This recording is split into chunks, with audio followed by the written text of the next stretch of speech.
Então, galera, bem-vindos de novo.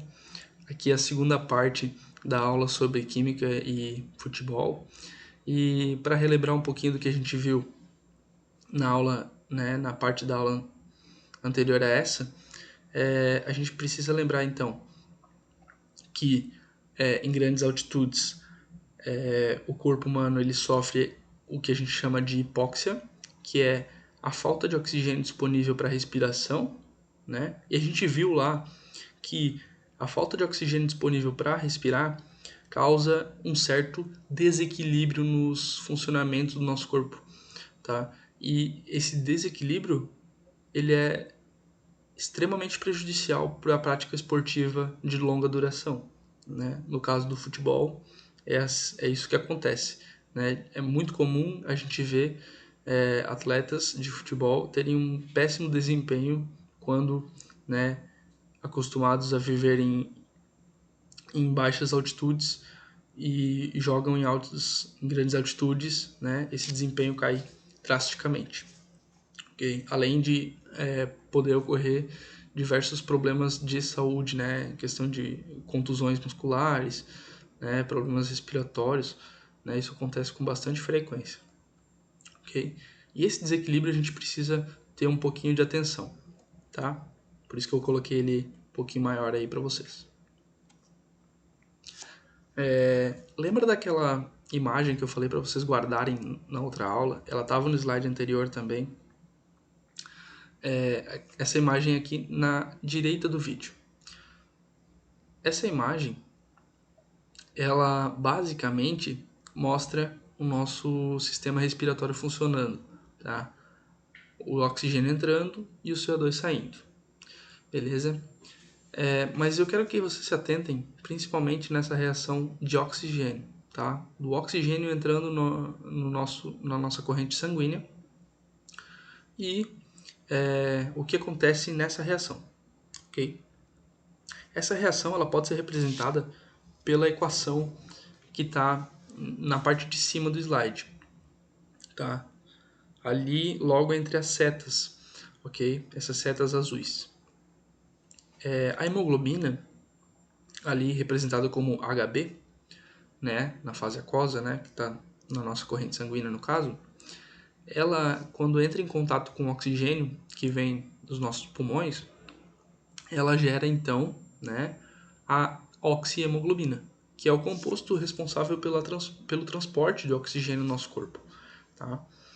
E logo que a oxihemoglobina ela chega no determinado local onde ela precisa liberar esse oxigênio, essa reação ocorre de maneira inversa, ok? Então, a hemoglobina, né, a oxihemoglobina, ela vai liberar o oxigênio de volta e virar a hemoglobina de novo, ok?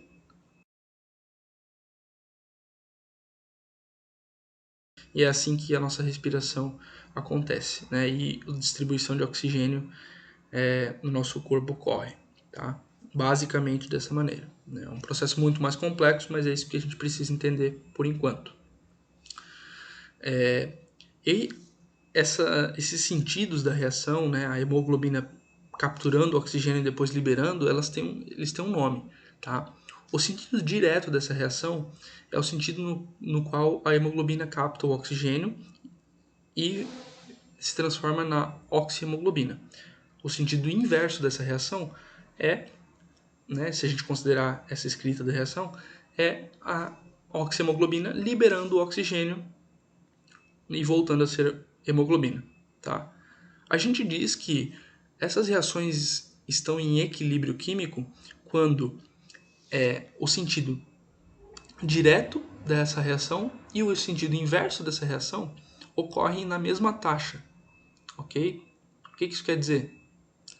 Quer dizer que a velocidade com que a hemoglobina, as moléculas de hemoglobina capturam o oxigênio e viram oxihemoglobina é a mesma velocidade com que a oxihemoglobina libera oxigênio.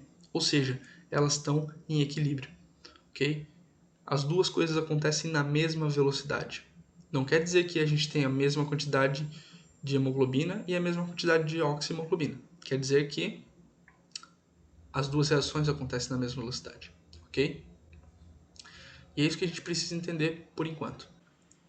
E a gente pode pensar agora então que para perturbar esse equilíbrio, ou seja, né, imagina que as duas reações estão acontecendo na mesma velocidade, na mesma taxa.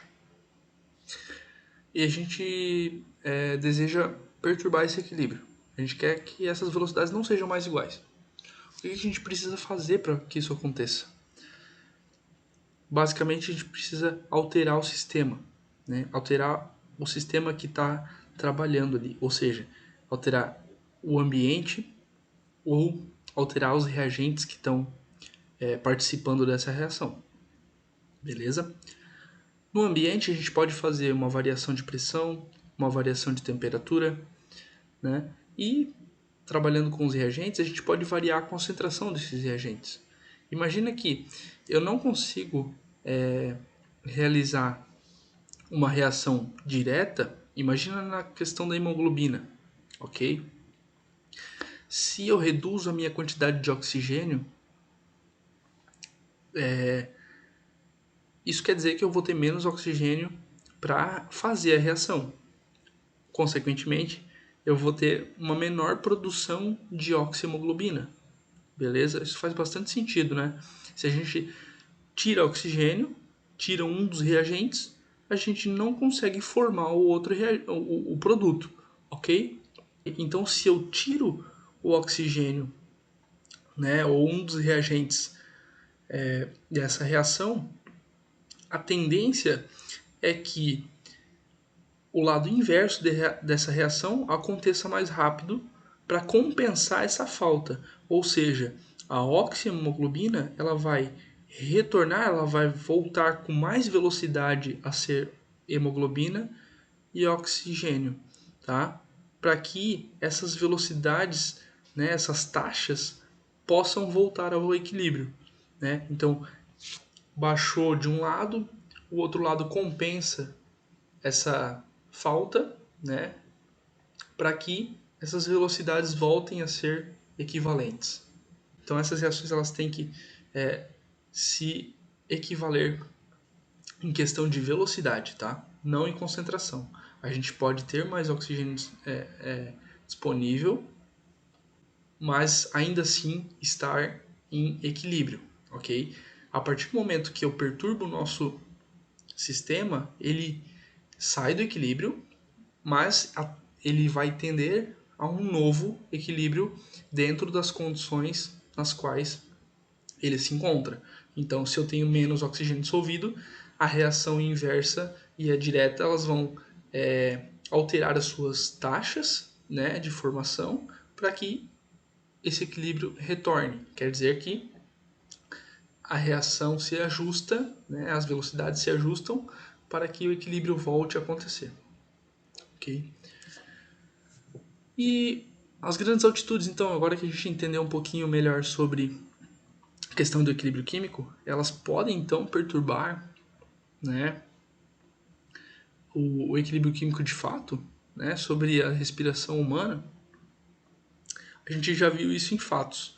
Agora a gente pode confirmar com certeza aí que sim, as grandes altitudes elas interferem no equilíbrio químico da absorção de O2. E por que a gente pode falar isso? Porque as reações de absorção de oxigênio que a gente mostrou no slide anterior, elas sofrem alteração de pressão, temperatura e concentração de reagente quando a gente está em grandes altitudes, certo? E são essas as três variações que a gente viu que alteram um equilíbrio químico, ok? Então, se a gente tem essas três condições, ou se a gente tivesse apenas uma delas, já ia ser o suficiente para que esse equilíbrio fosse alterado, ok? Então é isso que eu tinha para mostrar para vocês hoje. Muito obrigado por assistir e até a próxima.